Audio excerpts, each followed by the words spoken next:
Hi! Ashley here, a superstar in the making. At least I was until the accident happened and I was left with a scar. With a huge audition coming up, my manager boyfriend Callum persuaded me to get my twin sister, Bridget, to pose on stage as me. She took on the glitzy parts of my life while I stayed in the background and recorded at the studio with David, my grumpy but talented music producer. It was only supposed to be until my scar healed, but then the doctor told me the devastating news. The scar was here to stay. Upset, I went around to Callum's for support and saw him there with Bridget. They were leaning in to kiss. I couldn't believe my sister and my boyfriend would do this to me. So with rage swirling through me, I karate kicked open the door and barged inside to confront the conniving snakes. How could you? My boyfriend and my own sister! He's your boyfriend?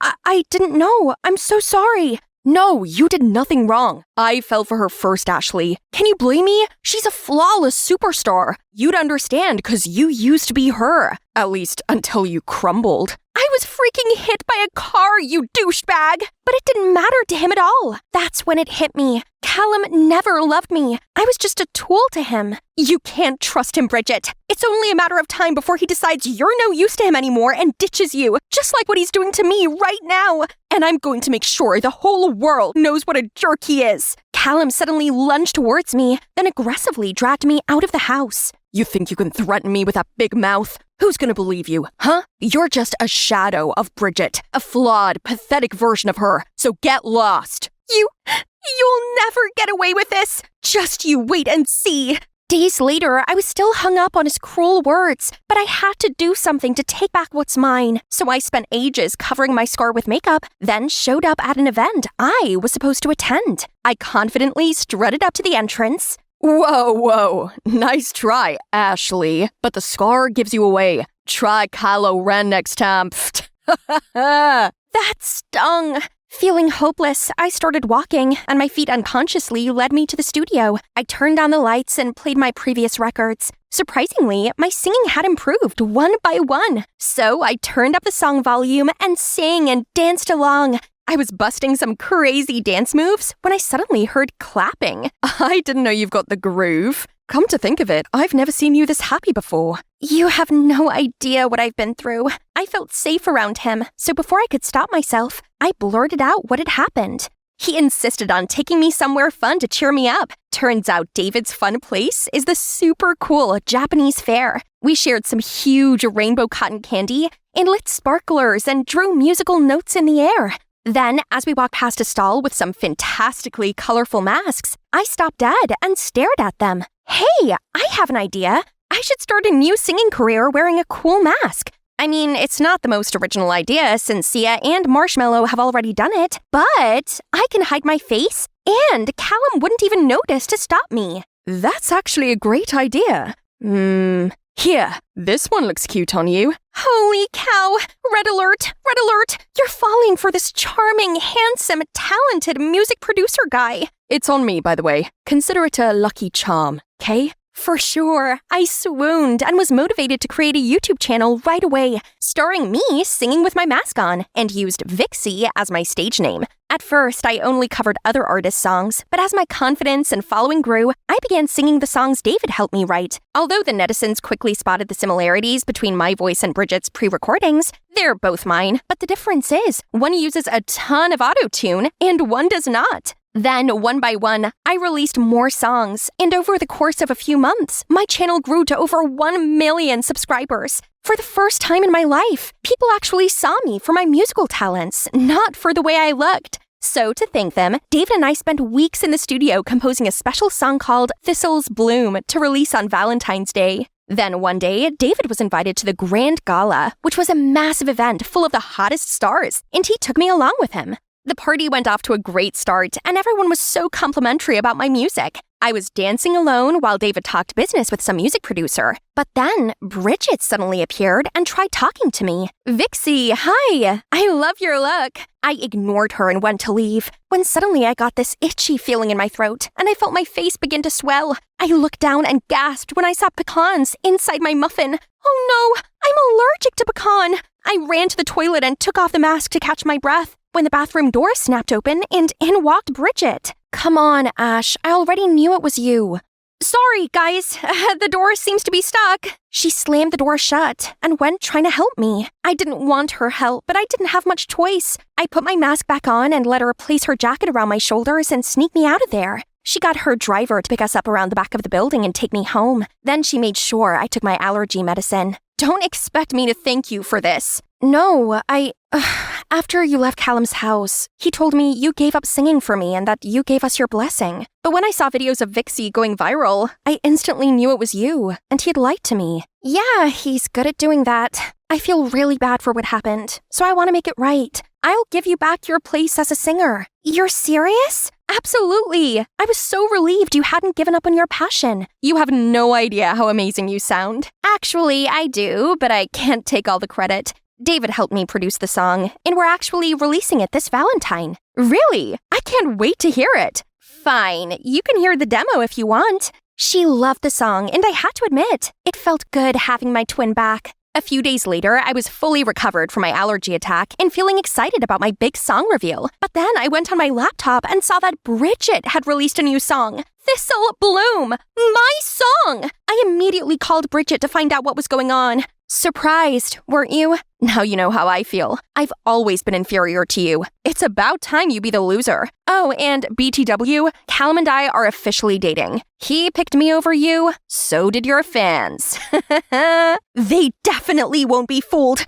I'll show them the truth. I went online and insisted that the song was my work. But not only did the netizens not believe me, but they also wanted me cancelled. This Ashley wannabe is so tragic. I always thought this masked girl was sketchy. She thought she was so sleek, stealing Ashley's song. I had to watch my subscriber count take a nosedive. All my hard work had gone to waste. I turned my phone off and just sat in a dark room, wishing I was beautiful again. Maybe people would believe me then. Suddenly, the door opened and in walked David. You've been ignoring my calls and messages, so I came to see if you were okay. Seems you're not. No, I'm hideous, and now my career is over. Your career isn't over because of how you look. Can't you see? You're very talented and you're all set to become a great artist. That's why Bridget is so jealous and insecure. She has to steal your work. So, people still believe Bridget because she's beautiful. No one wants to believe in this sketchy, masked girl who's too afraid to show her scarred face.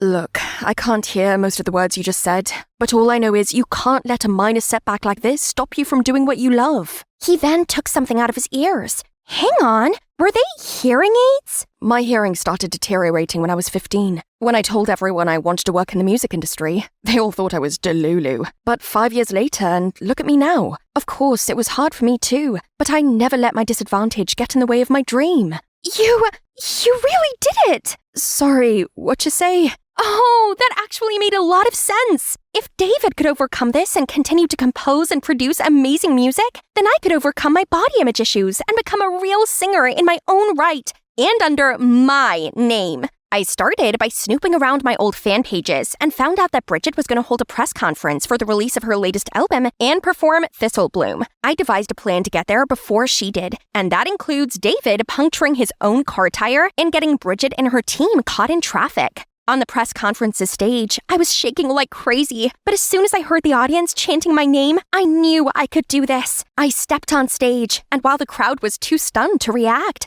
I quickly started performing an acoustic version of Thistle Bloom, and the crowd went quiet. I could see it in their eyes. They were moved. Then the screen behind me lit up and played a video of me and David working on the song. When my performance ended, the audience erupted in applause. I was overwhelmed with joy, but then a reporter suddenly stood up and asked, "Are you the masked singer Vixie? What are you doing here instead of Ashley?" I knew this was my moment of truth, so I took a deep breath, then removed my mask. I'm actually the real Ashley. The audience gasped in shock. Buzzing started spreading. I got the scar from a car accident. I was so hungry for fame, but believed I could never make it as a star with a scar. So I asked my twin sister, Bridget, to take my place. I'm sorry that we deceived you like that, and I promise that from now on, I will always stay true to myself, scar or no scar. Then I stepped down from the stage and walked past Bridget, who was trying to escape the reporters. She looked around and called Callum's name for help, but in typical Callum style, he was trying to blend into the crowd.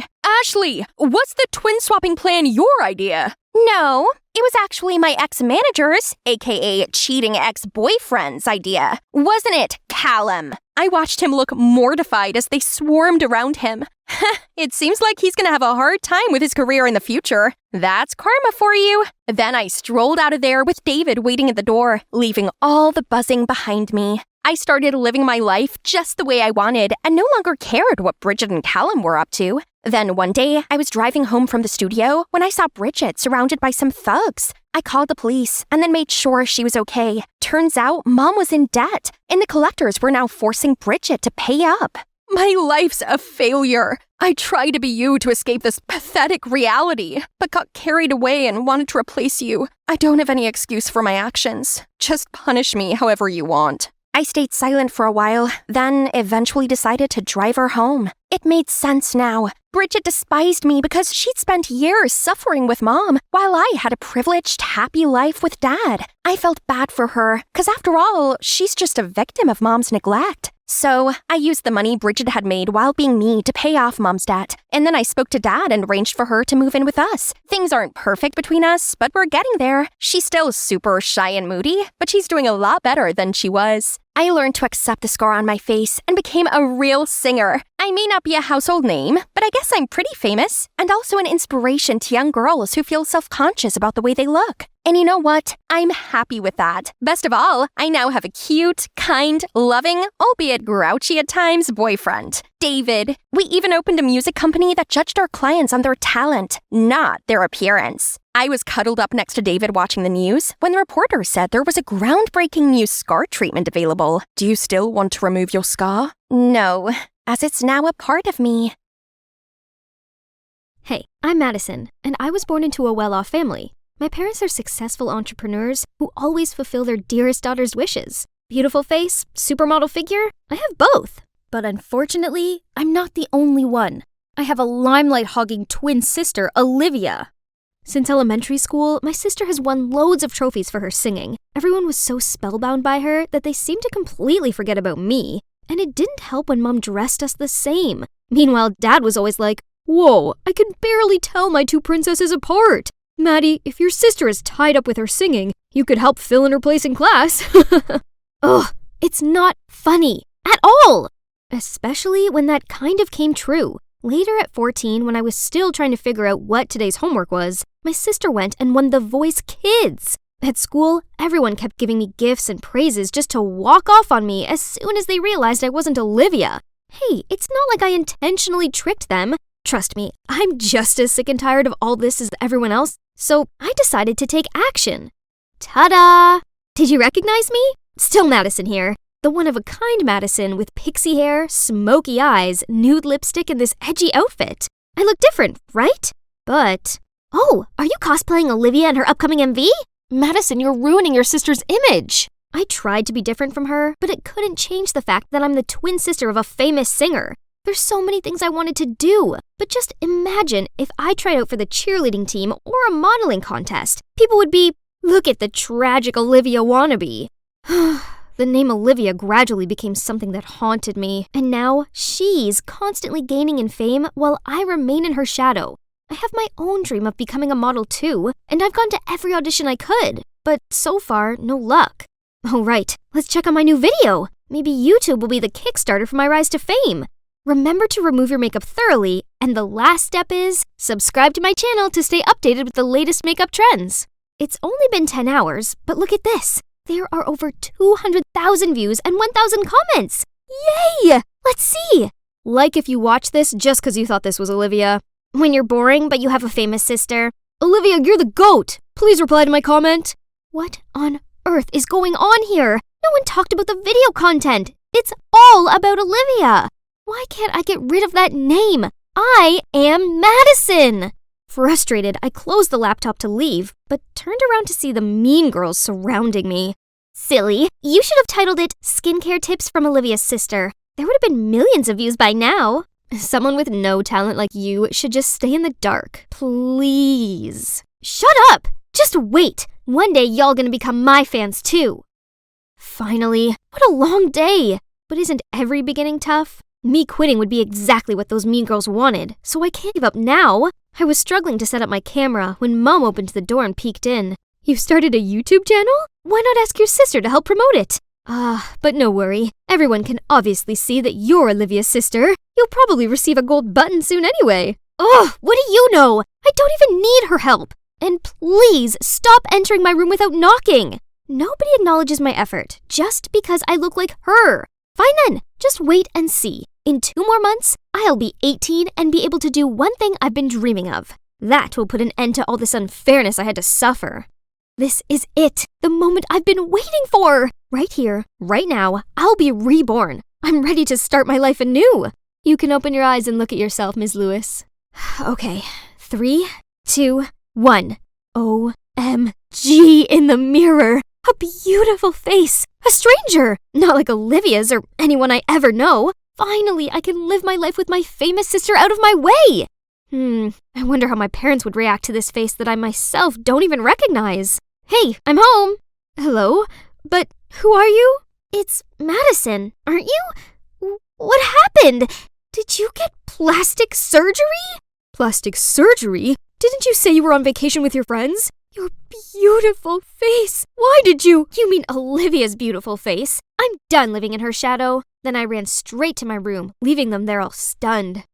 The next morning at school, all the girls' curious eyes were on me. And the boys? Needless to say, people were buzzing around. But there was no Olivia nor Madison to be heard. Nobody recognized me. I am the one and only now. Hey, Angel. Are you lost? Let me show you around. Since when did this mean girl become so friendly? You moving here is the right decision. Our school is the best in the state. Boring. If it weren't for my parents' new investment in this area, I wouldn't be at this shabby place. This fame-seeking silly girl instantly bought my bluffing. Her eyes widened, looking at me like a puppy.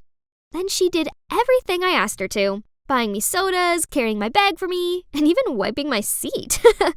Suddenly, Alicia walked over and nudged Zara. "Where have you been? I told you to get me a latte." "And who's she?"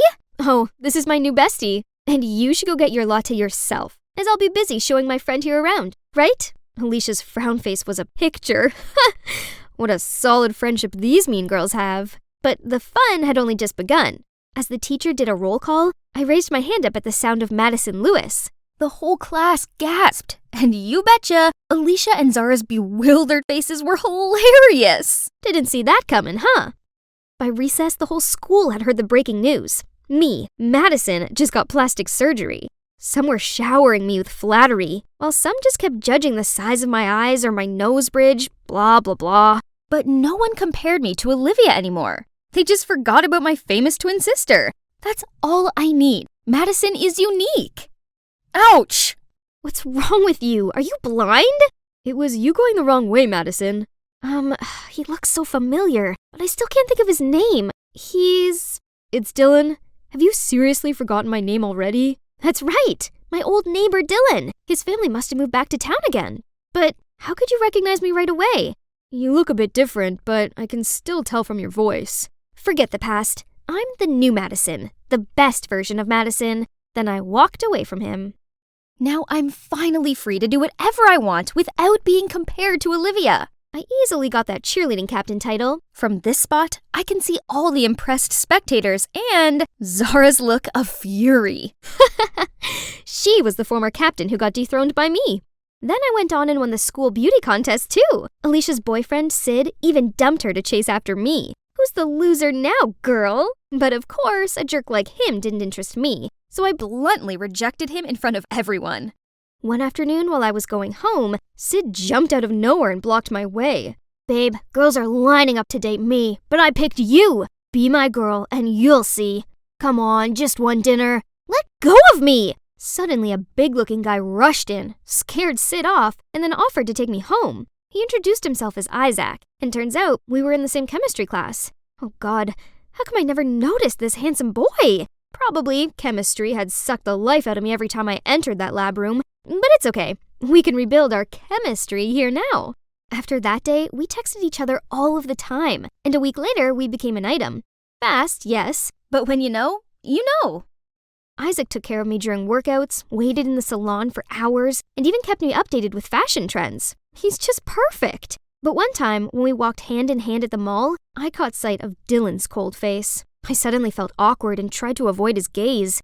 Strange, but why bother? Isaac and I were too busy discussing our upcoming plans anyway. I finally released my second video, and no one mentioned Olivia. But Gigi, Bella, Lily, Maymac? Now they're seeing me like those hot girls? Ridiculous! And talk kept coming about how I look like other stars. Maybe she brought their photos and asked the surgeon to copy them, but no way can replica compete with the original. Still, isn't it better to resemble your own sibling than being some stranger's copycat? So, did I really look like a carbon copy of someone else? Again? I rushed to Isaac. He's the only one I can trust. Just a little, babe. But if you don't like it, there's always a way. So I continued to undergo many other surgeries to find the perfect, unique Madison. Isaac was always there to encourage me. He was the one who suggested what part I should fix next. Sharper jawline, thinner nose, fuller lips. He has an eye for this, right? Seems like your eyes still need some fixing. I'll take you there next week. More? I know Isaac only wanted the best for me, but after pouring my fortune on endless plastic surgeries, I was completely broke, and no way would my parents agree to lend me some. Why not ask Isaac, you wonder? I can't do that. I'm not a gold digger. The surgery appointment was coming up, but I still couldn't gather enough money. What to do? What's wrong? Fighting with your guy? Desperate to offload, I blurted out my problem. So, could you help me out? I'll pay you back as soon as possible. I don't know why you think you need all this surgery. If Isaac really loved you, no way would he make you do this. Let me knock some sense into this dude. Dylan seemed so mad. I tried to pull his hand, but to no avail. Thank goodness someone blocked him. That's Olivia. I don't know what she said, but Dylan calmed down and went inside. Then Olivia walked towards me. You're already so pretty, Madison. Don't mind what others say. You guys don't know me at all. I'd rather be weirdly ugly than be pretty, but look the same as someone else. I don't want to be a copy of anyone. Then I stormed off immediately. Waking up after a restless night, I was reaching my phone to call Isaac, then saw an envelope of money on the nightstand. Is this from Olivia? Why did she... Never mind. No time to think, else I'm gonna be late for my appointment. Look, my face has healed just in time for my graduation ceremony. Pretty, huh? But I haven't been able to bring myself to be happy at all, as it's been over a month since Isaac ghosted me. After the eye surgery that day, Isaac insisted I have my nose fixed too. I said I needed more time to recover, but he got annoyed and just left. I've been looking forward to this graduation, which is compulsory for everyone, so he won't be able to avoid me anymore.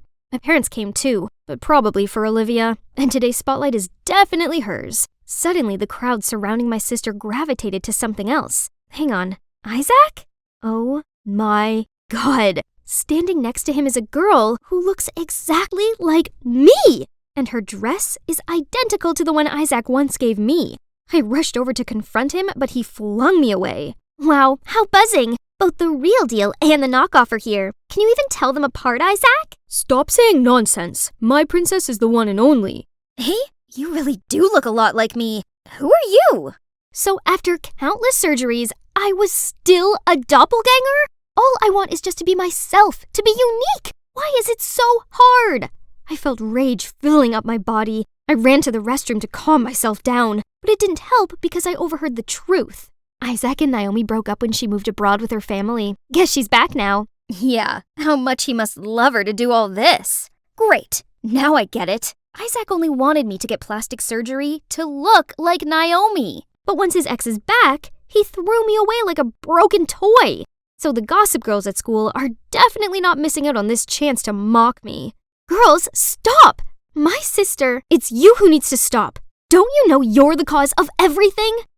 Calm down, Madison. It's completely normal to look like someone. To me, and to your family, you've always been the one and only Madison. No! I've never been seen as the only one! Then I told Dylan everything I'd bottled up inside, why I absolutely needed plastic surgery, why I was so obsessed with the fact that I resembled my sister. Everybody had always thought of me merely as Olivia's shadow. I never knew that's how you felt. I'm sorry, Madison. We are such bad parents. Startled, I turned around to see everyone. Madison, I've never looked down on you. I only thought I could use my reputation to make things easier for you. We always try to do the best we can for you two. We thought this change in appearance was what you wanted. If only we'd realized the painful reason behind it. Oh, wow. They actually cared this much about me? I cried even louder and ran straight into their open arms. Maybe Dylan was right. Maybe I really am special just for who I am, not for what I look like. The next day, I went to school to clear out my locker. High school is over. Now I can shake off all the bad memories I had here. Let's start things anew. Oh? Finally found you. Naomi, right? I'm so sorry. I didn't mean to copy you. I didn't know. It's all right. I know it wasn't your fault. I swear I had no idea Isaac was that much of a jerk. I immediately dumped him and exposed him online. How could he think us girls are just replaceable items? He even had the cheek to cry and beg me. But men like him don't ever deserve to be near us. I thought you'd be angry with me. For what? Madison, I'm truly sorry for what you had to go through. But everything has a bright side to it, don't you think? What do you think about having another twin sister? My dream of becoming a star on a runway has finally come true. But the most amazing thing was finding a companion with the same passion as me, who's none other than my new identical twin, Naomi. Bet no one can tell us apart. Miss Madison Lewis, would you go on a date with me after this? Oh, but I'm Naomi. Don't ever think you can fool me, Madison. You've always been different in my eyes. The bell had already rung, but here I was, still stuck in chemistry class. Mr. Evans won't stop droning on about the big test coming up. Abigail, you do know what a bond is, right? That's easy. My dad goes on about them all the time. U.S. Treasuries, Japan bonds. They are financial bonds. We're talking about chemical bonds, for Christ's sake. Close enough. Don't you think I deserve a grade increase? Enough. Go and meet your homeroom now. This is unacceptable. Jeez, his bad mood must have been contagious for adults, as Miss Garcia was also in a foul mood. So, Abigail, I will organize a meeting with your dad. My dad? No, he'll go mad and take away my credit card. This seriously cannot go on anymore. Your grades are in a downward spiral. I promise I'll actually study this time. Please, let me prove it by acing my next test. Your next test. Let's see. That appears to be your chemistry final in 2 weeks' time. That's perfect! I need time to process all the knowledge I've been learning anyway. And, phew, crisis averted. Now, where's Norma? I need some retail therapy with my bestie. So I have 2 weeks to work this out. I mean, you can probably cram in quite a bit within that time. No, Norma! I have to figure out what I need to buy before my dad locks the card. Right then, a nearby waiter suddenly tripped and spilled orange juice onto Norma and her newly brought Chanel bag. Oh no! But to my surprise, she just smiled and dismissed the waiter. What was that, Norma? What's got into you? Love, I guess? It's still early days, but I'm in love, Abby. Isn't the world so dreamy and beautiful? You are kinda happy? Hold up. Mrs. Garcia is single. If I found someone special, then she'd be too distracted to call in my dad for the meeting. Yeah, I guess. Or, you could actually study. Don't be ridiculous. Mr. Evans is single too. 2 birds, 1 stone. So the next morning, I joined Mr. Evans' chemistry club to spy on him. Wanna hear a joke? What do you think 0 says to 8? Nice belt! Hey girl, can I be the photon to your electron and take you to an excited state? Please, somebody save me already. Yo, Callum, you're late to the party. We're having a blast over here. Are you coming home with me or Mrs. Garcia today? Miss Garcia? Hi, Hank. My mom's staying late at school today, so... This Callum guy is Miss Garcia's son? I sure came to the right place. Mr. Evans then gave some boring lecture about states of matter. After drawing a whole maze of weird symbols and stuff on the board, he asked if anyone had any questions. Here comes my chance. Oh, good. Curiosity is the gateway to knowledge. Go ahead, Abigail. I was wondering if you like tea or coffee? Oh, and also, are you more of a dog or cat person? Can you please pay attention to the lesson? Callum, as a top student, I think you can help her. Of course you will, Mr. Evans. Poor guy, he's totally oblivious that he's been chosen for my master plan. Who made him Miss Garcia's son in the first place? So, Callum, right? Your mom's actually my homeroom teacher. Yeah, I got that figured out long ago. Wait, what? You already knew about me? How can I not? The lowest scoring student in every class. You're my mom's favorite dinner topic. That's why I'm here, studying to change your mom's dinner topic. Could you help me with that? Nope. I don't know what you're up to, but keep me out of it. No way I was letting this plan fail. So I decided to follow Callum to the library after school to learn more about Miss Garcia. Oops, what a coincidence. Didn't expect you to be here. Thought you'd be studying with your mom 24/7. We're just normal people who do other things apart from studying. You know, reading, watching movies, talking. I guess you and your mom only read specialized books. Quite the opposite, actually. We both enjoy Victor Hugo. What about you? Since when were you suddenly interested in chemistry? Me? Why not? I've always had the biggest passion for chemistry. The way all the substances interact with each other is mind-blowing. Chemical bonds, you know? If you're that interested, then yeah, I'll make you a master of chemistry. But first, you may want to try reading your book the correct way. Did he just say he'd help me with chemistry? Why does my gut instinct tell me trouble is on the way? I came home with Callum's precious piece of information about his mom, and forged the cheesiest love letter, well, on behalf of Mr. Evans, of course, and made sure to hand-deliver it. Who knew someone as strict as Miss Garcia had a soft spot for Victor Hugo romance novels? From my hiding spot, I saw Callum open the door and get the letter. Okay, first bird down.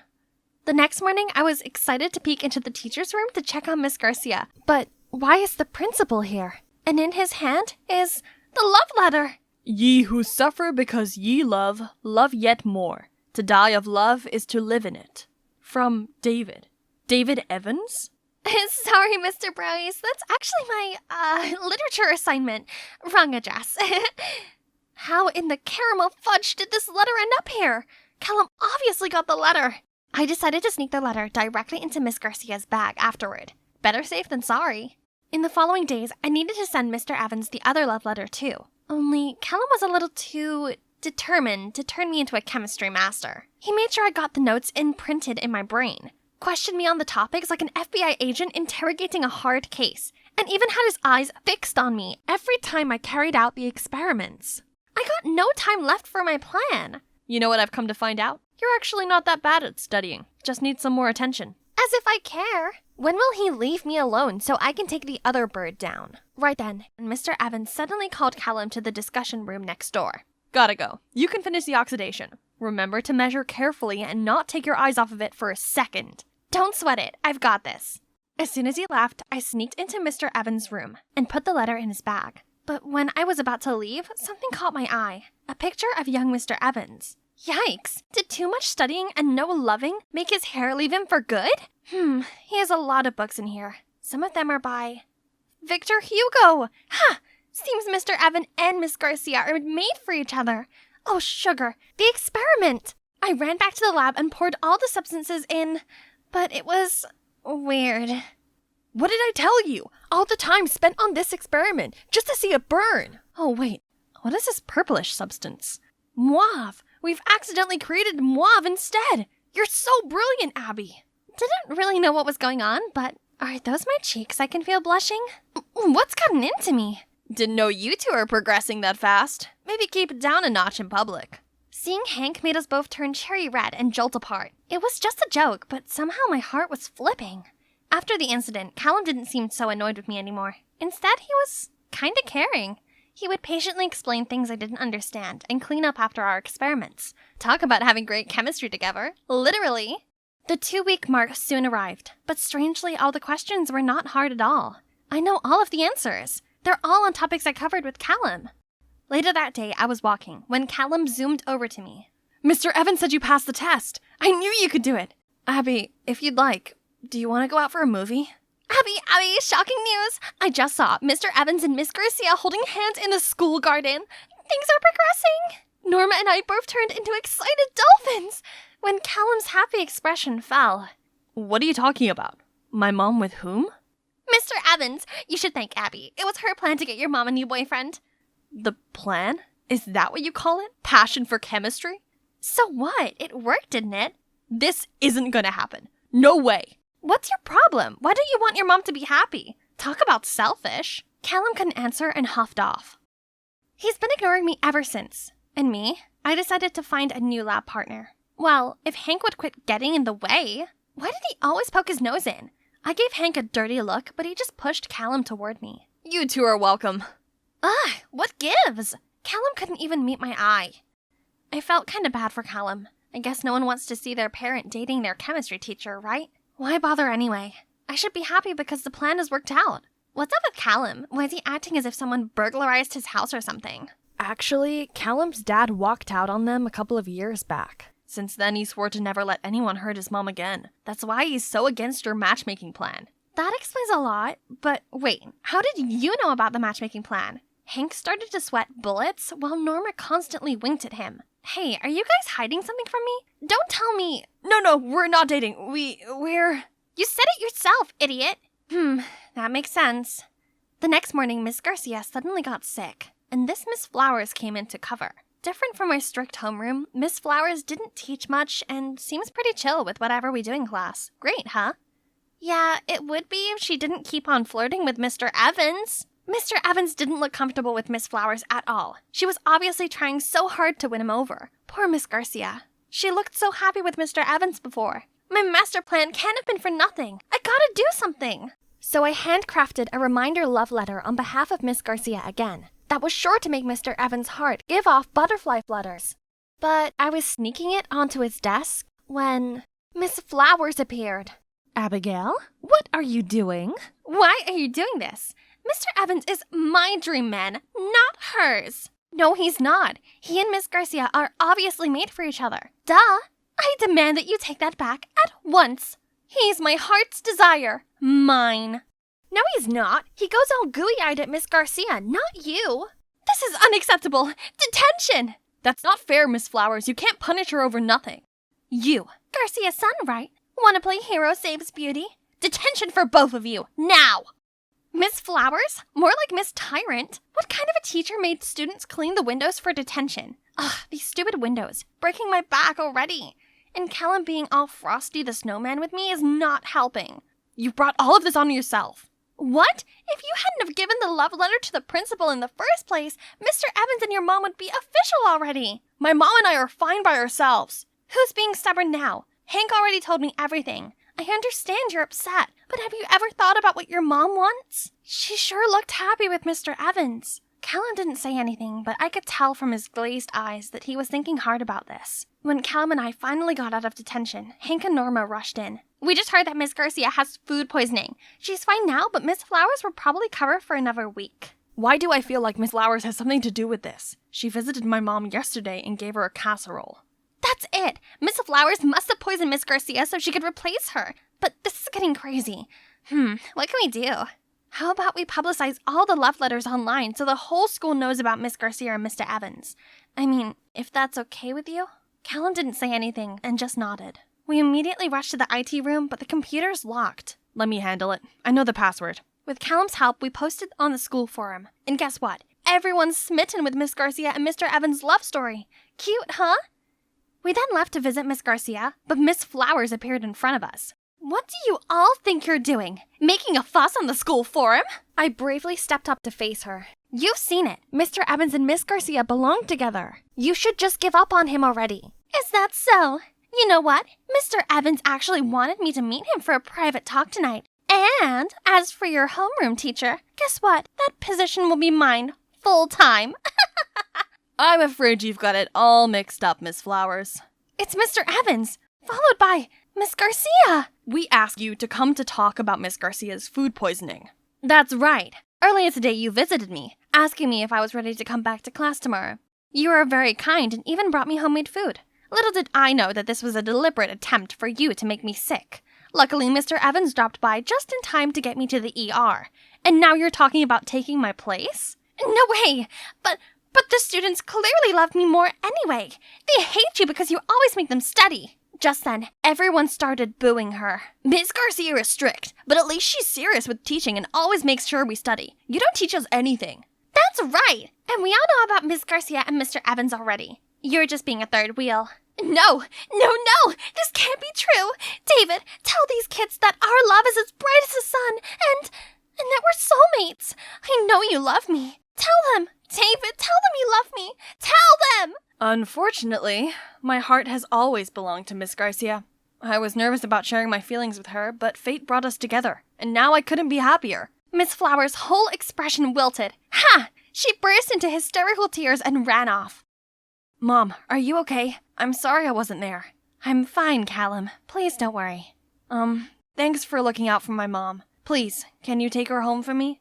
Mr. Evans nodded, then took Miss Garcia away. When there were only 4 of us, actually 2 of us left, Callum turned to me. You were right. It was so silly of me trying to stop people from falling in love. Because when you fall for someone, you can't help it. What do you mean? I think I've fallen for you. You are watching the incredible Berries Blue. I'm Sonia, the super talented lead vocalist, and that guy over there rocking the guitar is Eric, my boyfriend. He's also our composer and backing vocalist. Yep, my man's good at everything, just like me.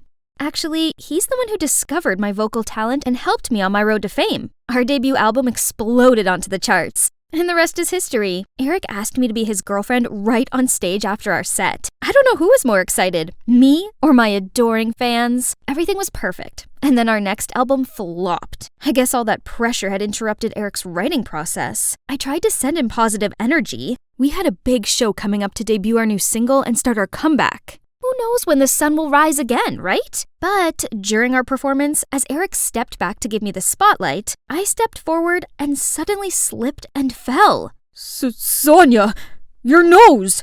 It's crooked! I was rushed into surgery, but my nose looked like a lightning bolt. I can't look like this. I must be beautiful. You'll always be the cutest girl to me. No need to worry. We can still fix it. But right after that, the photo of my busted nose hit the headlines. I got ridiculed for praising natural beauty and then getting plastic surgery. What vultures! I had to upload the video of me slipping to end these rumors, but they claimed I did it on purpose to get attention. What on earth? We thought all that drama was finally over, but no. Right when my nose healed, my chubby, pre-puberty secondary school photo appeared all over the internet, which sparked rumors about me having my whole body reconstructed. Some anonymous posts even made up that I was hot-tempered and snooty to band crew and waiting staff. Maybe I could be a bit abrupt, but I was famous, so I was allowed to get what I wanted. Then, Let's Cancel Sonia began to circulate. Do these tragic people have nothing better to do than gossip about me? But my fans took notice, and a load of our tour tickets got canceled. My manager freaked out and made me go on leave until the rumors died down. How ridiculous! Worse still, they were actually going to try to replace me? The beautiful, one-of-a-kind lead vocalist? How dare they do this to me? I am the band. Hang in there, babe. I promise I'll find a way to get you back. Obviously, my photos didn't leak themselves. Some jerk did this, and it's now my life mission to track them down and make them pay. Okay, so from my internet searching, I traced the original rumor to this group of my anti-fans. Can you believe they actually met up at this cafe once a month just to badmouth me? They even had a schedule. How ridiculous! What had I ever done to them? Disguising myself, I showed up to find out more clues. Inside were those terrible leaked pictures of me. Jeez, these people clearly had way too much time on their hands. Wait, this guy looks familiar. Is he Owen, my high school crush? He was my senior in the music club and a super talented singer, guitarist, and composer. But how come he's my anti-fan? I never even spoke to him. The group buzzed about how pretentious I am. They even said Eric and I were fake dating just to cover up the news about our latest album flop. Obviously, our love is real. I never tire of hearing trash talking about that Eric guy's songs. But it's closing time. If you posted about Berries Blue, please claim your money from the counter before leaving. What? Owen actually paid them to slander my band? Why was he so intent on ruining my career? Did he have a personal vendetta against me? I just had to find my own way to figure all this out. Making myself one of them should do it. I immediately called to apply for the job. And I got it. Showtime! It's important to look the part, so I dressed up as this innocent-looking girl for my first shift. Thanks to the magic of makeup, even I could hardly recognize myself. Call me Summer from now on.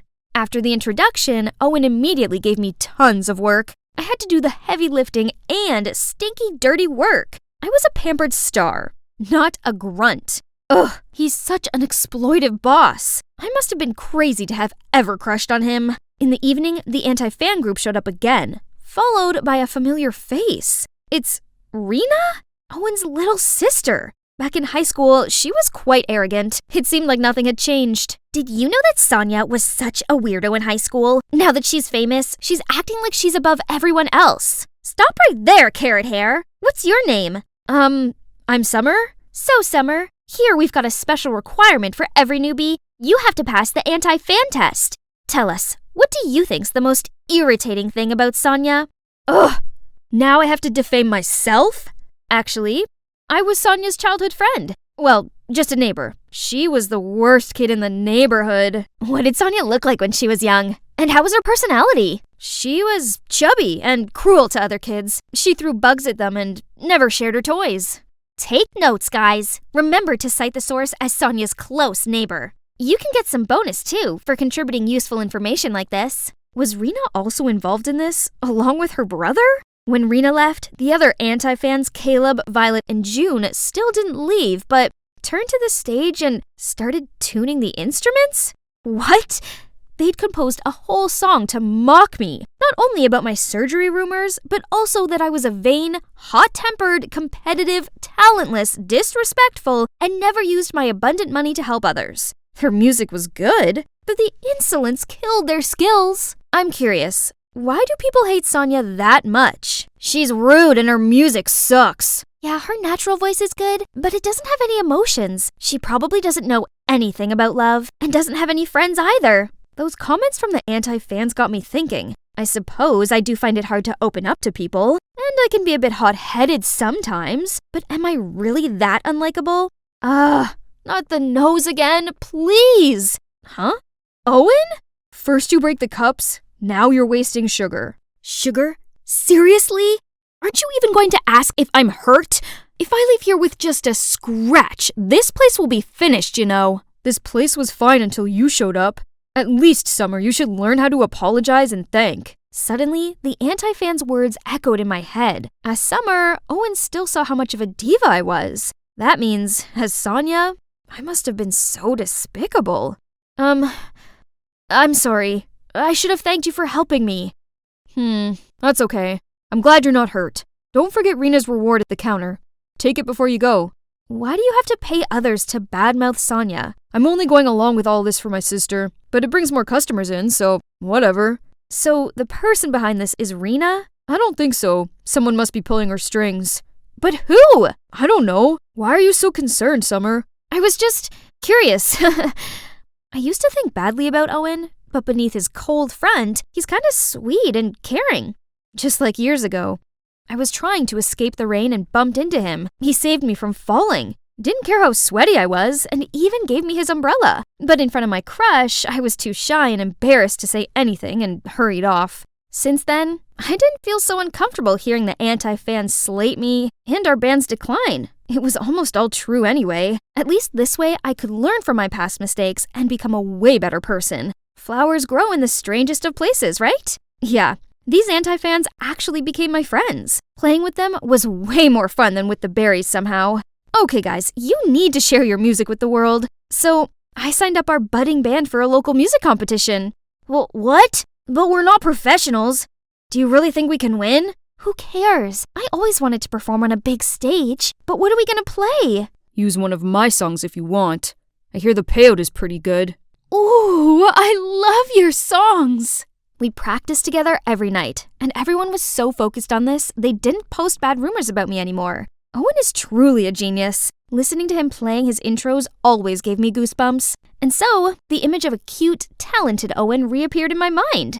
Oh no, wake up, Sonia, you already have a boyfriend! Eric? Speaking of Eric, he's been ignoring all of my calls. I get it, he's busy rehearsing for the show, but didn't he promise to find a way to bring me back? Oh, I see. You're too busy playing bands to post anything. We have a show this weekend. You started this, didn't you, Summer? I knew you were trouble from the beginning. Get out of here! I'm on her side. Are you gonna kick me out too? Don't you see I'm doing this for you? Did you forget that Eric stole your songs and used them for his debut album? Rena, don't you think I already know what you're up to? You and that Eric guy are seeing each other, right? Doesn't he want you to spread rumors so he can replace Sonia, his current girlfriend? He says if I succeed, her place in the band will be mine. An affair is one thing, but he can't help you shine with that tuneless music. That's why I need your songs! Owen, just give me a few and everything will go smoothly. At that moment, it all became clear. The only album that made a name for the Berries was actually stolen. And worse still, the person behind my plummeting career was my own boyfriend. That jerk Eric craves fame and would never let himself get caught up in a love triangle scandal. You know how important public opinion is to him. He's using you, and as soon as you give him what he wants, he'll drop you without a thought. I'm not that easily replaceable. What do you mean, Summer? I'm sorry for lying about who I really am, but not everything is fake. I wish you could feel it. Pass my words to him. I'm out. And you, Rena? That jerk doesn't deserve any of our love or trust. Even if I didn't want to go back to being the famous Sonia, I couldn't continue to be the carefree Summer either. I didn't realize they were there. They must have heard everything. You're Sonia, not Summer? All this time? You lied to us! I'm sorry. I didn't mean to hurt you or trick you. Your words made me want to change myself for the better, and your music taught and inspired me a lot. Caleb, Violet, June, I just want to be friends with you. Who wants to be your friend, you liar? I may have found out the truth about myself and Eric, but now I've lost my career, my friends, my boss, everything. I'd made such a mess of everything, and I didn't know how to fix it. I don't deserve to be Sonia, or even Summer. It must be a delivery guy. I barely had the energy to get up and open the door. Standing in front of me was... Owen? Did he come all the way here just to see me? Sonia, I've been thinking a lot about your band and Eric, and I realized that this isn't your fault. You can't let Eric win. You're too talented for that. If you show everyone your true self, I just know they'll love you. Actually, there's one thing I want to confess to you. I used to have a crush on you in high school, but you probably didn't even know I existed. Really? That's so dumb. What do you mean? Actually, at that time I liked you too. You were so cute and shy with that beautiful voice. But when I came closer to talk to you, you just ran away. If I had been more confident and braver, maybe we could have become something different. What about now? I mean, do you still want to sing my song? It'll be an honor. Your song is always special. Owen pulled me to the competition and tenderly strapped the bass on for me. Going out there without the rest of the band seemed terrifying, but we couldn't give up. Owen was about to lead me on stage when Rena rushed over to us and grabbed my arm. Sonia, I messed up. It's true that Eric was using me, and I had been so blind to trust him that much. I've corrected the misinformation about you. I was hugging her when the rest of the anti-fans appeared. I apologized to them how I was now a better version of myself because of them. Turns out we really like Summer, so we forgive you. Now we're ready to rock the night. You can't sing with them, Sonia. That song is supposed to be the theme song in our next album. Eric, it's Owen's song, not yours. And didn't Rena tell you that I no longer give a damn about your band? I did. Seems he wasn't listening. We've published your dirty plan all over the forums, so everyone can see what a jerk you are. No, you have to come with me. Tell them you made it all up. Leave her alone. I won't let you take anything from me again. My song or my girl. She's our friend now, so excuse us. We need to get on stage and perform our song. I can't believe I'm back on stage again. Only this time, it's so much better. My bandmates are awesome. The song is amazing, and the crowd is going wild. I saw Eric shamefully disappear through the crowd. Tough luck. That's what being a big slimy liar gets you. Toward the end of the song, Owen pulled me close to him and the crowd went silent. All I could hear was the beating of my heart when he gave me the best kiss ever.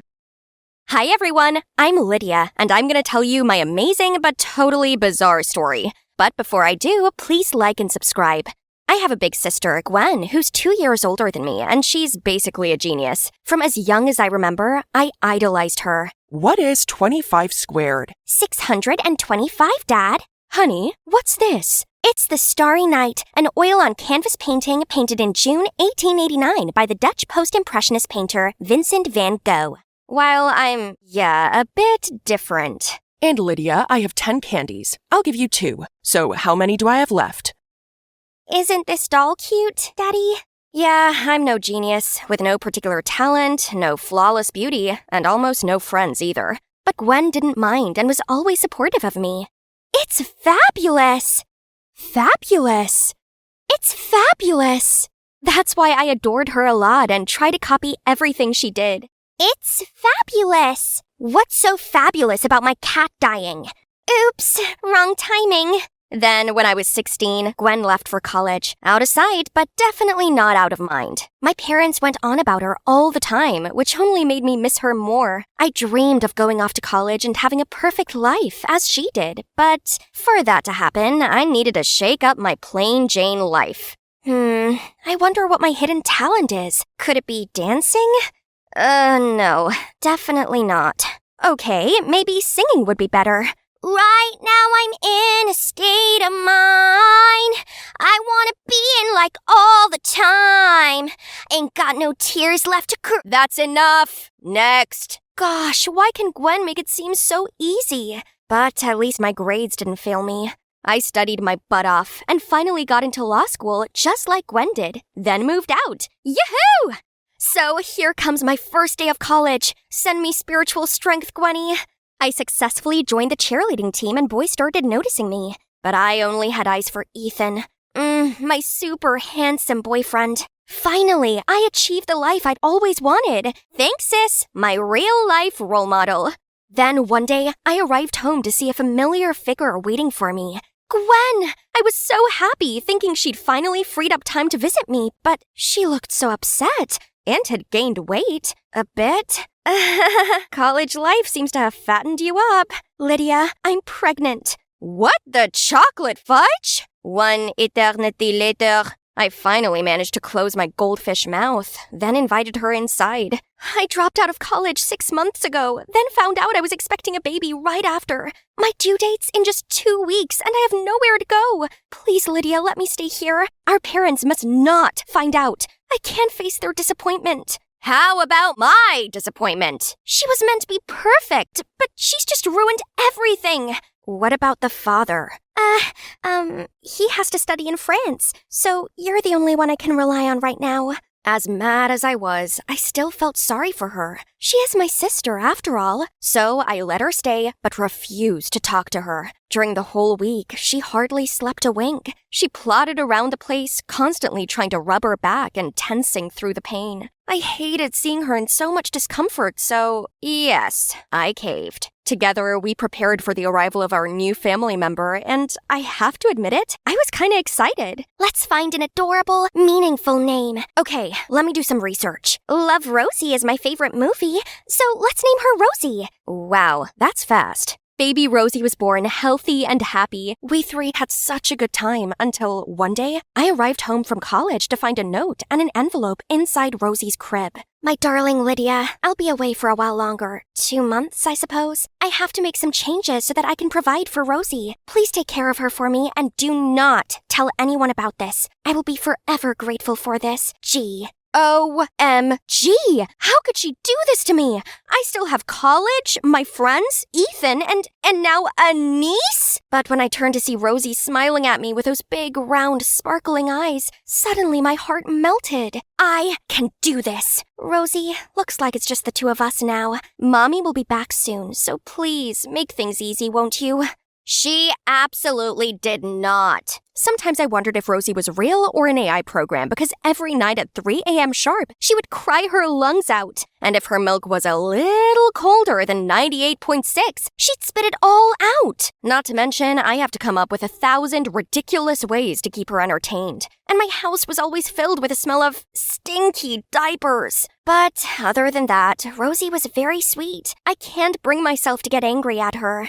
I had no other option but to take online lessons instead of going to class. One time, I forgot to turn off the mic, and suddenly, Rosie farted so loudly that the entire class immediately flocked around to look. Another time, I was so exhausted from staying up all night that I felt my eyelids drooping. Then, Lydia! Yes, dear, milk is coming!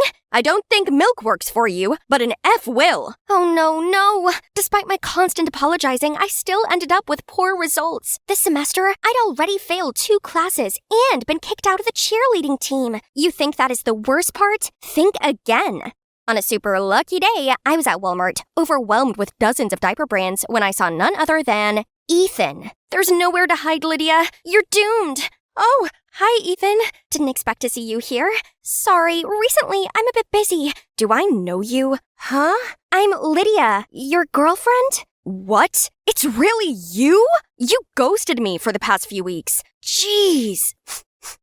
Did you even take a shower? And what's that thing?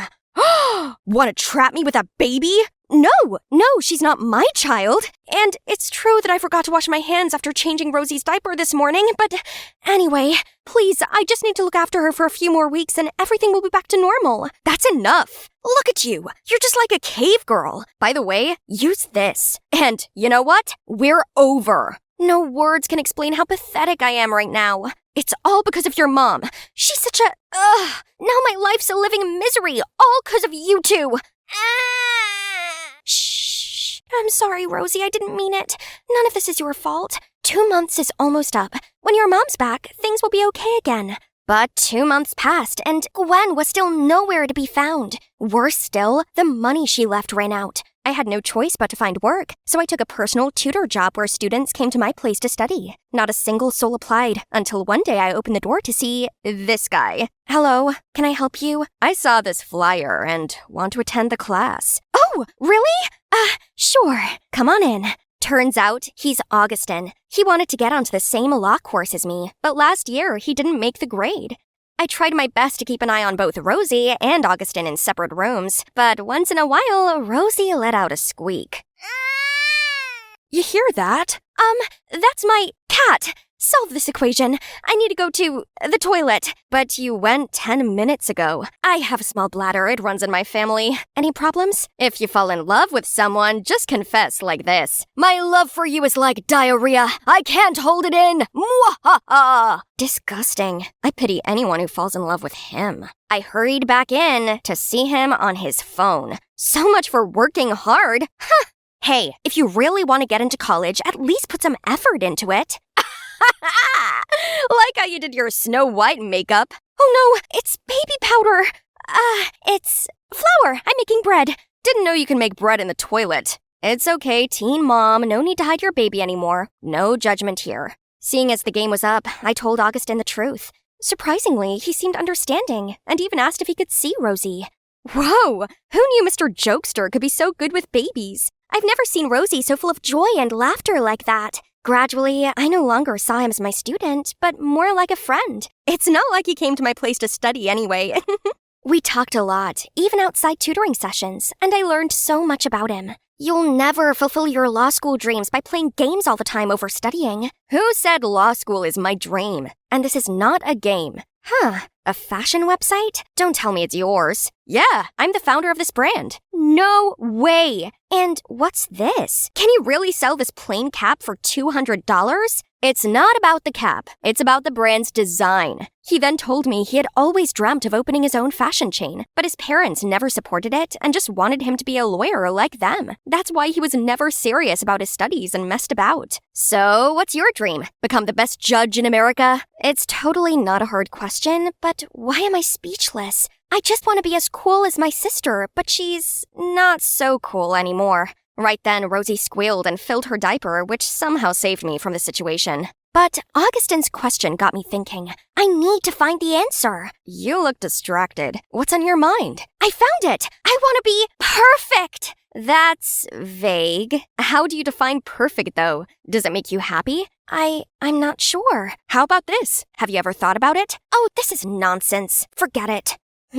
I've forgotten to take care of myself for so long. My boyfriend dumped me, and now my friends also ignored me. I became a loser, all because of a baby. Right then, my lecturer emailed me. A last-minute spot had come up on the debate team for the most important competition of the year. This is my big chance. But how was I supposed to care for Rosie and prepare for it? After a whole night of tossing and turning, the doorbell woke me. Was it Gwen? Oh, it's just some strange guy. Hi, you must be Lydia, Gwen's sister. I'm Kyle, Gwen's boyfriend, and her baby daddy. What on earth? Look at him! I didn't know Gwen had such a weird taste in men. Aren't you studying in France or something? What? Yeah, but without my baby, France, Germany, or even the North Pole are all meaningless. Can I see her now? And after that was the reunion of the century. Thanks for taking good care of Rosie, but now I'll do it. That's my duty as her father anyway. Kyle might look intimidating, but he seemed to love Rosie sincerely. So even though it broke my heart, I gave Rosie to her dad. Besides, there's a huge opportunity waiting for me. I put all of my focus into studying, and it was all going amazingly. I ate the competition and left no crumbs, then even got invited back onto the cheerleading team. My dream life was back. But why did I feel like I had this big hole inside of me? Congratulations, best debater of the state! Thanks. Sup? You took back everything you wanted. Why the long face? I don't know. I just feel empty. So, what can we do to make you feel happy right now? So, here we are, at Rosie's place. What's that loud crying and scolding sound? I impatiently pressed the bell, and Kyle took forever to answer. OMG, is that cigarette smoke? And look at the house! It's a huge mess! What are you doing to Rosie? That's it. Give her back to me. You have no right to take her away from me. The only one who can raise Rosie with me is her mother. So tell Gwen to come back to me. What? You didn't talk to Gwen about this? Last warning. Tell Gwen to come here and ask to be my girlfriend again. Then I'll consider giving her the baby back. Excuse me, it's father-daughter time now. I fell on my knees like all my strength was drawn away. It's all my fault. I handed Rosie to him. Calm down, Lydia. Let's try contacting your sister first. I called Gwen a million times, but no surprise, she didn't pick up. So I shot her a message about the current situation and asked her to show up ASAP. Me and Augustin waited outside Kyle's house for ages, and right when we were about to give up, Gwen finally appeared. We banged on the door, but that jerk Kyle refused to let us in. Oh, you finally showed up. If you want the brat back that badly, then it'll cost you, let's say, $5,000. What a lowlife! Gwen was inconsolable, and Augustin kept trying to kick the door down. Success! We were about to storm in, but then spotted Kyle running off with Rosie and jumped onto his motorbike. Call 911. We've got this. He led me over to his bike, and I clung on for dear life as we chased after Kyle. He was going so fast, and I thought we were going to lose him. Then suddenly, Augustin took a sharp turn up a narrow alley. What are you doing? He went the other way. Trust me, and hold on tight. We whizzed back onto the main road and managed to cut Kyle off at the town square. He tried leaving the baby there and running off, but the cops caught up just in time, and he was arrested. I'm so sorry. I shouldn't have left like that. I put you all in such terrible danger. All I wanted was to make things right. Gwen, it's okay. We're all okay. After that, we all went back to her dorm. Turns out she's now a journalism freshman. And I cannot believe my eyes. How could she live in a place like this? Why are you... My life wasn't full of roses at all. The perfect image that I built up was all fake, and it completely wore me out. But this is real. It's what truly makes me happy, so please understand. I didn't know that, but I'm glad you found your dream. You'll always be my coolest sister. And with a holding hand, Gwen found the strength to tell our parents everything. They weren't angry at all, and even felt sorry for her carrying all that burden alone. Turns out it was Gwen who put all the pressure on herself. Mom and Dad even suggested that Gwen move back with them, so they could help her take care of Rosie. Finally, everything was sorted out, except I realized law was not my passion after all. Now, which path should I take? Suddenly, Augustin came to me with a wrinkled piece of paper. How about you start with this? Gosh, you still keep it? Let's say I'll give it a try. Hi, it's me again, and today is the grand opening of my baby clothes store. All the clothes here are my own designs. Adorable, right? And my marketing and branding expert, aka my soulmate, is this guy. Oh, of course, my family was also here. Mom. Wow, Rosie had just spoken her first word. Let's take a picture to capture this memorable moment. 3, 2, 1. Oh no, sweetie. Aha! A snowstorm's coming! Perfect for a race. Let's go, my loyal soldiers! Looks like a big storm, guys. Shall we head home? Scared already? Cowards! I was born and raised in the snow. This is nothing. Then I signaled for Bam and Holly to speed up, but they stopped and barked non-stop instead. Is that pile of snow moving? I hurriedly ran over to check. OMG! It's a boy! No, an angel with blonde hair. My heart was racing. Is this love at first sight? Help me. No matter how much Eldon and Era objected, I insisted on bringing this guy back to my place. I had to take care of him myself. Oh, looks like he'd woken up. Are you okay? Where am I? You're in my house. I'm Brenna, by the way. I found— Oh, God! Huh? What's wrong? Something on my face? No. It's just that you're too beautiful. Like a real-life Snow White. Then he said his name's Beavis. He came here to travel, but unfortunately was met by the snowstorm. Yeah, it's gonna snow heavily in the next couple of days, so you should stay here until you recover. After a few days, Beavis got better, so I showed him around. On the sledge. Although Bam and Holly were practically just walking, Beavis still freaked out so much, he huddled up against me. Hold on tight, I'm speeding up. We went up a hill, then through a pine forest and arrived at, ta-da, probably the biggest frozen lake he had ever seen. I taught Beavis how to drill a hole in the ice, then he excitedly dropped the fishing line. The following days, I continued taking him sightseeing, and we were basically inseparable. We went to see polar bears, kayaking among the icebergs. I taught him how to make instant snow by spraying boiling water into the cold air, and we even watched the spectacular auroras together. Wow, I've never seen such beautiful scenery before. Yeah, and I'd never seen such a beautiful face before. Just like that, Beavis spent day after another with me here in the Arctic. It's been so much fun, but for some reason, my friends Eldon and Era were not having any of it. They seemed to hold grudges against him or something. One time when I was arranging supplies in the root cellar, I heard Beavis's ear-piercing scream. I hurriedly checked and saw a white fox dashing out, followed by giggles outside the window. You're such a chicken, big city boy. It's just an extra-large kitty. Then Eldon and Era burst into laughter. Ugh, can those two show a little hospitality? At dinner, I cooked him my signature dish as an apology to Beavis for those naughty friends of mine. He was totally cool about it and even told me stories about his friends back at home and about their lives in Florida. Whoa, it sounds so magical. I wish I could lounge around on a beach and soak up the sun while enjoying my coconut drink, too. I went to sleep dreaming about the beautiful urban life. Suddenly, a knock on my bedroom door woke me up. I stumbled to answer it and saw Beavis. Hey, Brenna, could you take me to the toilet? It's too dark outside, and that fox might come back. How cute! He's really good at coming up with excuses to be with me. While waiting for Beavis, I planned out what we're gonna do tomorrow. As he got back from the outhouse, I couldn't contain my excitement and told him right away. Hey, I'm all better now. Maybe it's time for me to go home. Huh? Why so sudden? I'm sorry, but I really can't take this anymore. No, how could my first love end this fast? It hasn't even started. Brenna, it's so tough for me to live here. I don't want to boil ice every time I need a cup of water or go to the toilet out in the freezing cold. And how tiring that we can only go around on sleds. But even if we had a car, there's literally nowhere to go in this gloomy place. But still, I've endured it all this whole time because I can't leave you. I think I'm in love with you. Beavis, How about you going to the city with me so that we could stay together? Oh my, it turned out that we both have feelings for each other, but because of that, he had to suffer in silence. Such a sweet guy. And it's true, he wasn't built for this harsh climate. He didn't belong here.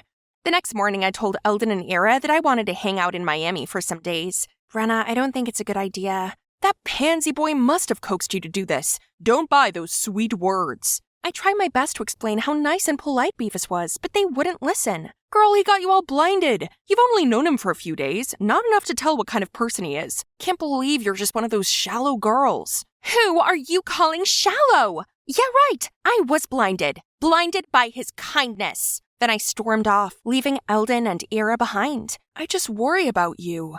Yeah, right. Worry? Or are you just jealous of me?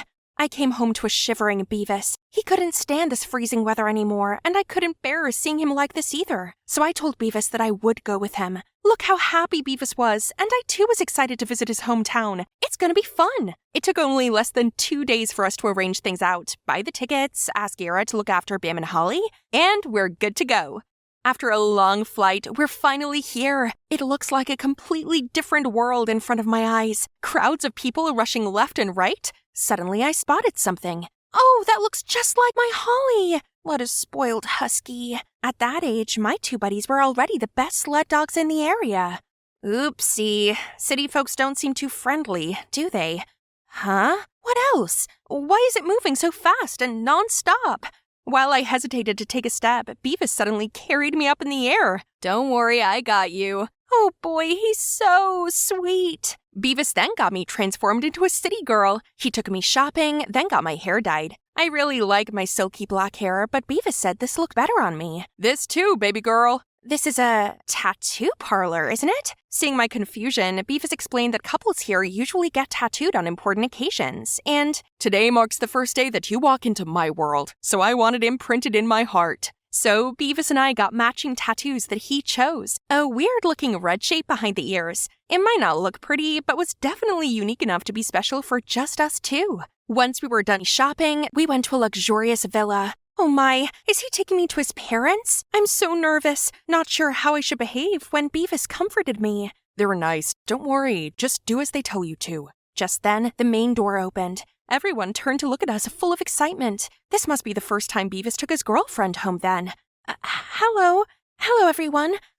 Suddenly a man walked straight over and lifted my chin. Very similar, but this, but that. Just look at her birthmark. It's Demi. Thank goodness. Our beloved daughter has returned. I was still processing everything when everyone rushed to hug me and bombarded me with questions. I turned to Beavis for help, but where is he? What's going on? I tried to explain that I was Brenna, born in the snowy Arctic. Both my parents had passed away, and this was my first time leaving my hometown. But to no avail. My precious daughter, Beavis told us everything. You fell in the woods and had a concussion, so you're having a temporary memory loss. Just get rested for now, okay? Oh, where is Beavis then? I gotta ask him something. Don't worry, your savior will be well rewarded. You'll see him tomorrow. Everything happened so fast, I'm totally lost. But the most I could do now is to wait until tomorrow. I'm sure Beavis will clear things up. Upon catching sight of Beavis, I immediately unloaded it all onto him. Shush, just listen to me first. Turned out, Beavis worked here for the Atchleys family. He escorted their daughter, Demi, on a trip to the mountains, but she ran away. Mrs. Atchley was utterly furious about this and used his ill mother to blackmail him into finding Demi. That's why he risked going out into the snowstorm where we met. But why me? I have nothing to do with Demi. You and Demi look just like twins. When I saw you, I couldn't believe my eyes either. I did what I did because I was worried for my mom. I hope you can forgive me and help us, please. I'll soon find Demi. So, you were only using me? No, I'm truly in love with you, Brenna. I didn't want to be away from you, and you deserve a much better life here, with me. But just wait until I find Demi. Then we will run away and live happily together.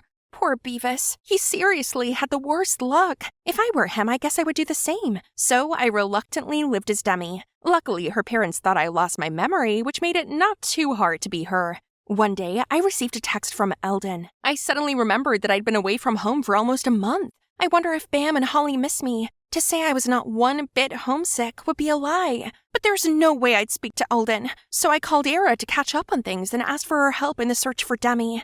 It had been a few days already, but neither Ira nor Beavis had heard anything about Demi. Feeling too restless, I went for a walk in the garden. Wait, what's that noise? Eldon? See what you got yourself into, idiot. Told ya, I saw right through him. Why are you here? And what are you talking about? Ira already told me. Beavis obviously only sees you as someone else's replacement. He doesn't love you. Let's go home. No, let me go. Stop bothering my girl. Leave me alone, please. You're only making things worse. This place has everything and it's much better than a hellhole in the middle of nowhere. Live there all you want. Don't drag me down with you. Eldon immediately let my hand go. He didn't say another word but gave me a disappointed look. Was that too much? Well, he's the one who kept sticking his nose in others' business. Who is he to control me? After that day, I still saw him lurking around the mansion sometimes. So annoying. Who in their right mind would be out in this scorching heat? Today, Mrs. Atchley, suddenly took me shopping. I guess having a family like this isn't too bad, huh? She said tonight I was attending an important dinner party, so I had to put on this tight dress along with a pair of killer heels. They looked pretty good, but I really couldn't breathe. Jeez, how can anyone do this? It's literally harder than walking on thin ice. Phew, that was close. Thank you, sir. Careful, I can't be around to protect you all the time. Eldon, why is he still so kind to me? I wanted to say something to him, but Mom already signaled for me to hurry up from afar. I rushed to the car, leaving him there. Thanks to Mom's preparation, the guys there were staring at me without blinking, especially this special guest. Mom told me that I was supposed to be smiley and friendly to Otis, but how was I supposed to do that when he kept rambling all these boring stories? My eyes wandered around, searching for Beavis and an excuse to leave. What are you looking for, sweetie? The most important person is already right in front of you. Ugh! I pushed him away, then ran off. There Beavis is. We should get out of this boring place. Oh, Mrs. Ashley's here too?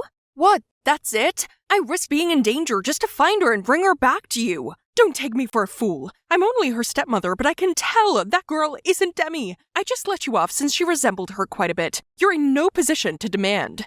But didn't you get Otis all smitten also? Isn't that all you care about anyway? So give me my money. I had to rack my brain to sweet-talk that girl into coming here. That means your sickly mother doesn't exist either, does she?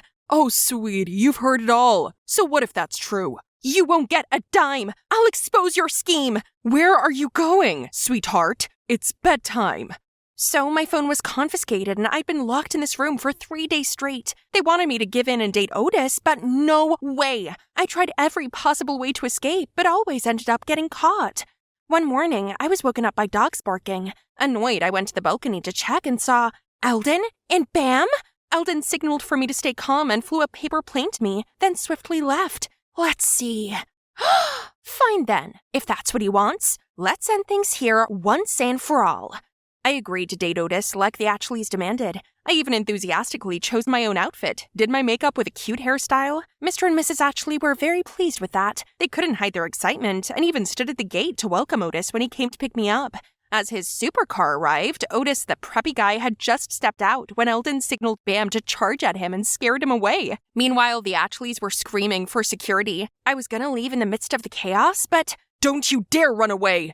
Ugh! Holly jumped out of nowhere and made Beavis fall to his knees. Holly then bit on his pants and dragged him around. Good job, baby! Right then, a car stopped in front of us, and a girl stepped out who looked just like me. This must be Demi! Who are you? Why do you look exactly like my daughter? What kind of father are you to not recognize your own child? This is precisely why I ran away from home. After that, Demi exposed her stepmother and Beavis's evil plan in my stead. Demi's dad frantically apologized to his daughter and admitted that he'd always been so caught up with work that he overlooked family and his wife's scheme. Get out of my sight at once, and don't even think about bringing a dime with you. Then Eldon dragged me into the car, and in the driver's seat was Ira. Thank you, Ira. Just me? Eldon did most of it. I shyly looked over at Eldon. Thank you, and I'm sorry. It's okay, we're friends after all. I'll take care of you at all costs. Anyway, just hope that you've learned your lesson now, Brenna. Not all that glitters is gold. Eldon's right. This beautiful city is glamorous, but I don't belong here. I belong to the wind and snow, to the winterland I call home. Time to go back. The trip to the city was like a fever dream, but let's leave it all behind, 'cause I'm busy racing with Eldon. As expected, he's always as slow as a turtle.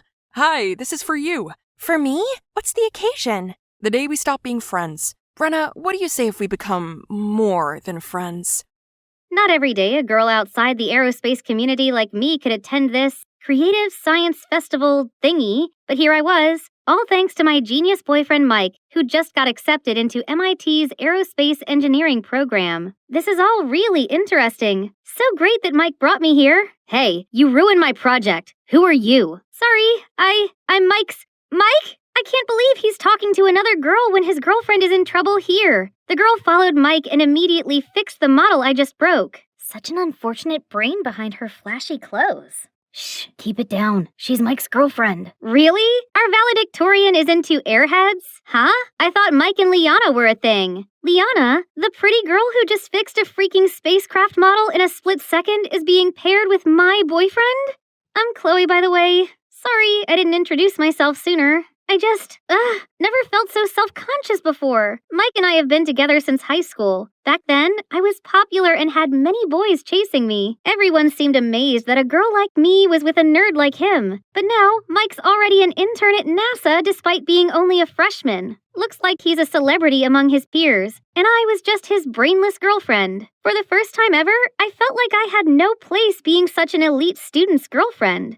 I couldn't stop thinking about what happened at the science festival, so I decided to talk about it in my talk show, Bubble Buzz. Although I didn't show my face, I had heaps of listeners, and every time the show was on, they flooded my comments section with excitement. Welcome back, my friends. So today's topic is, can a person's heart change when they go to college? I have a friend, Sally. She's been with her boyfriend for 2 years, 10 months, and 21 days. But now he's gone to college in another state, living among new friends and new girls. Should she be worried that she'll become old news? Obviously, out of sight, out of mind. Your friend should dump him before he does. No matter how good a relationship is, it can't escape the 3-year curse. The 3-year thing is real. All high school romances are doomed in the real world. Mike and I had been together for almost 3 years. Was this 3-year curse really hitting us? Every comment seemed to believe it, while user Twinkle Star seemed to think this whole curse was silly. Curses don't exist. Relationships aren't easy. Both partners have to be willing to make an effort in their long-term relationship. 2 years or 10 years, it's irrelevant. Why does someone as serious as Twinkle Star listen to my show anyway? Since my early days hosting the show, this person always comments with confusing and boring quotes. I'm sure the curse was not a silly thing at all. Whether it was my 3-year friendship with my first best friend Ella, or my parents divorcing after 3 years of marriage, the 3-year milestone was real. Actually, I do know one couple who beat the curse.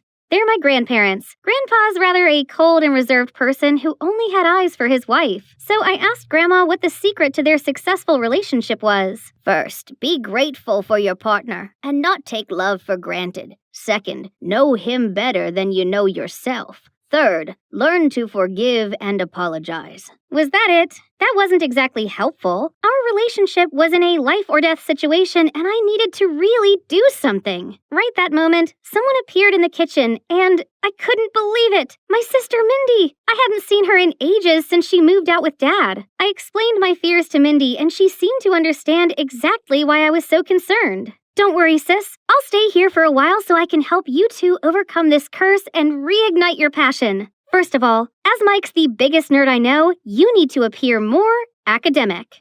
Taking Mindy's advice, I gave myself this academia aesthetic, then went to see Mike at the amusement park. Oh look, there he is.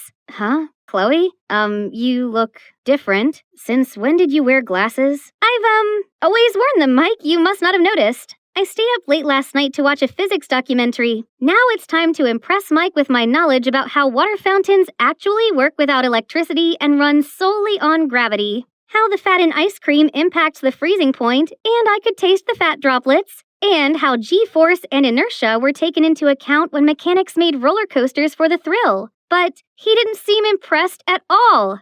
Chloe, you're not yourself today. Are you okay? I'm not okay. I've been wiggling my foot at you for ages, but you never noticed my undone laces. You didn't let me try your ice cream first, as you always do, and you didn't notice the effort I put into learning all this sciencey stuff for you. I'm sorry. I have this big project on my mind, and... Mike Jenkins, you've changed. The Mike I know and love was attentive and wouldn't let me walk around with untied shoes. You don't love me anymore. It all got too much for me, so I hurried off. Well, as quickly as I could with my shoelaces flailing. As soon as I got home, I phoned Mindy and told her everything. I was so lucky to have my big sis. OMG, he did what? It sounds like he just doesn't care about you anymore. Do you think? Maybe he was just... No, if he cared, he would have come after you. Instead, he let you walk on dangerous sneakers. Mindy was right. Mike grew cold on me. This 3-year curse was real. Now what should I do? There's only one thing. You'll have to test him. I've been sitting here for the past hour and Mike hasn't... Here he comes. This was Mindy's idea, faking a car malfunction and calling Mike for help. Wow, you're so good. I'd still be stranded here alone without you. You could have asked someone else or called a garage. There wasn't even anything wrong with... It doesn't matter. But you're my boyfriend. Yes, your very busy boyfriend who lives in a different state. Anyway, I got a dash, and we'll have to take a rain check on next week. I have a lot on my plate. Then Mike left, leaving me more afraid of losing him than ever. As if he just left. His new environment changed him even more than I thought. Chloe, you have to infiltrate his space now before you lose him forever. So I went sneaking into Mike's dorm room and transformed it from nerdy to romantic chic. I hear footsteps. I better hide. I can't wait for him to see it. There's Mike, but... Huh? Who's with him? Oh, wow. Romantic much? Then the other person started taking their clothes off. I leaped out of the closet ready to tackle this man-stealer to the ground, but... Hold on a second. That's actually a man. Mike's roommate, Gus. Chloe, what are you doing here? I'm sorry. I just wanted to surprise you and ask you to come on a date with me today, tomorrow, whenever you're free. I told you I'm busy this week. I have an inspection tomorrow. So, you mean I'm bothering you? You don't need me anymore? Here, you can use my ID card and go with Mike to the inspection. Make it a hot date. That's very kind of you. Thank you so much. One way or another, my infiltration mission was a success. Hee. The next day, I came to this technical area with Mike and just stuck to him, not knowing what else I was supposed to do. Chloe, don't touch anything, okay? Mike, there you are. You have to come and see this. She dragged him off, and did she just smirk at me? Ugh! What an awful pick-me girl. She was obviously trying to separate us. No way was I gonna let her get away with that. I'd show them all that I deserved to be with him. While Liana's by herself walking around with a VR headset, I came to tell her to keep her hands off my boyfriend. Oh, there you are. Stay away from Mike. Little do you know that he has a girlfriend. You're just a clingy airhead that he's too polite to break up with. I'm the perfect girl for him, not you. I'm the most influential radio host on social media, and a third wheel like you call me an airhead? I'll make sure everyone knows what a horrible person you are. Really, so scary. As if I'll be worried about those pathetic gossip girls. How dare she? I pushed her, and suddenly, smash! Her headset broke into pieces on the floor. Oh no, Mike told me not to touch anything. What are you doing here? What happened? I'm so sorry, Chloe. I know that you're not okay with this whole thing, but I'm Mike's teammate, and we have to interact a lot. Nothing is going on between us. You're overreacting. Then she ran away in tears like she wasn't at fault. She's lying. I didn't say that. She said she wants. Chloe, enough. I'm too busy to worry about what chaos you're gonna cause next. I think we should take a break. He took the ID pass off me, leaving me feeling like my whole world had crumbled. After crying an ocean of tears, I decided to make this right. I threw away my ego and texted him first, but before I hit send, I received a message from Mike saying he was sorry and we would have a trip to celebrate our 3-year anniversary. This meant we weren't over and the curse wasn't true. Ooh, I needed to figure out which outfits to bring. I got everything packed and ready for our vacation of a lifetime. It was gonna be so romantic. But all of a sudden, Liana rushed to us and flung her arms around Mike. My pet dog, Nova, she's passed away. I can't be alone right now. I'd rather die. That lying party pooper. Poor Mike didn't know what to say, so she just jumped in the back seat without my permission. No problem. The more, the merrier. I'll invite my sister to join us too. Mindy proved to be super useful, always interjecting whenever Liana approached Mike. But Liana just became more and more shameless. She glued herself to Mike and had the audacity to lie down next to him, like I was invisible, and even ate his ice cream. Worse still, my oblivious boyfriend didn't seem bothered at all. She's more cunning than I thought. You need to step up your game. It was such a beautiful night, but that third wheel Liana was buzzing around Mike like a mosquito. Then she started talking about physics stuff, and now he's so caught up in their conversation, I may as well have disappeared. How could I make Liana see Mike loves me, not her? Well, I wasn't sure if he loves me anymore. Chloe, you long for attention so badly you're willing to hurt yourself. She's already hurt because of you. This is her special 3-year anniversary, and you invited yourself like how you've always wormed your way in. I bet you don't even have a dog. I diverted my gaze from a fake crying Liana to a confused-looking Mike. Chloe, what are you trying to do? I'm worried you've lost your passion for me because we're at the 3-year mark. We have different interests, and I can't help but feel insecure about us. If you keep acting like this, well, I just don't know. I've been thinking about our future too, and I've decided it's time for us to... Oh, no. This isn't happening. I think I'm pregnant.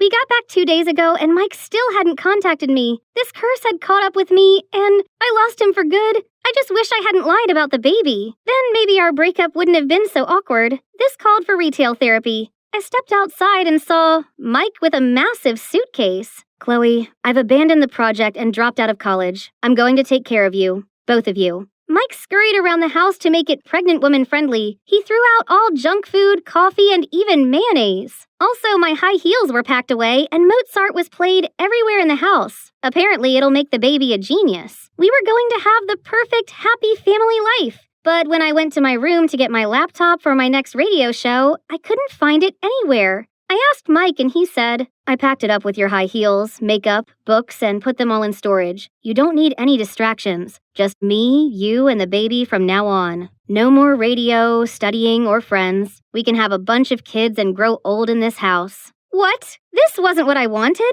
Neither of us should have boring, unfulfilling lives or give up our dreams, right?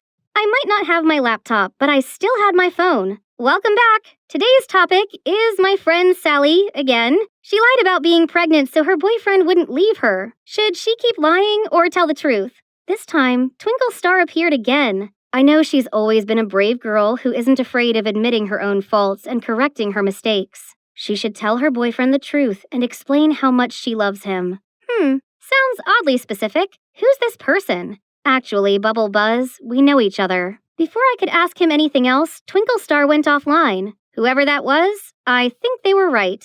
So I went downstairs to talk to Mike, only he wasn't there. Instead, Mindy jumped out of nowhere holding a pregnancy test and a bottle of Coke. I just need to dunk this in here and the plus sign will show up clear as day in case Mike has any doubt about the baby. No need to. I'm going to tell him the truth. Are you sure about that? What if Mike gets mad? I stopped and thought about it. No, as scary as it was, I couldn't do this anymore. I was looking out for Mike by telling him the truth.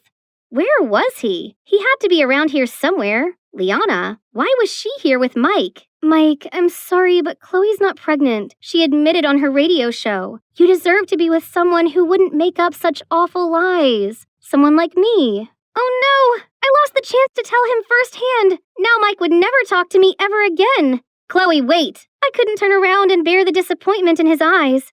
I couldn't blame anyone, any third wheel or curse for destroying my relationship. Hey there. I know this is an unscheduled show, but I wanted to talk to y'all. That girl I talked about yesterday, Sally, well, she's me. I faked being pregnant to keep my relationship, but my boyfriend hates me now. I was so terrified of this 3-year curse that I became this jealous monster. Mike even dropped out because of me. I'm so selfish for expecting him to spend every minute of his day with me. He needs his own life too. We both do. It's the time apart that makes our time together more exciting, and our love more passionate. Now we've broken up and it's all my fault. I stopped to catch my breath. Who told you I wanted to break up?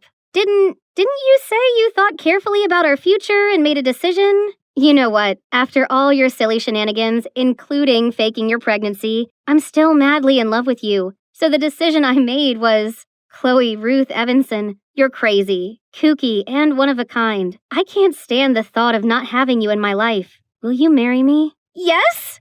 But, Mike, after our engagement, you should continue your studies, projects, internship, and whatnot. You don't have to stay by my side all the time. What? I thought you'd like that. We can be together all day and make enough babies for a soccer team, right?